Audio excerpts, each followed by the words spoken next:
તો આ તરફ પાટણમાં પણ વિરામ બાદ ફરીથી વરસાદનું આગમન થયું છે। ગાજવીજ સાથે ધોધમાર વરસાદ વરસ્યો હતો। સિદ્ધપુર, સરસ્વતી, ચાણસ્મા સહિતના પંથકમાં વરસાદ વરસ્યો હતો। ભારે વરસાદ પડતા અનેક રસ્તાઓ જાણે કે જળમગ્ન બન્યા હતા।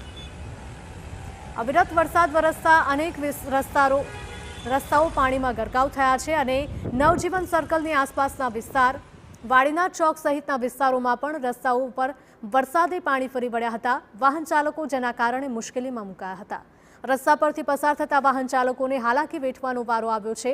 આ સાથે જ મુખ્ય રેલવે ગરનાળું પણ પાણીમાં ગરકાવ થતા અનેક વાહન ચાલકો પાણીમાં ફસાયા હતા।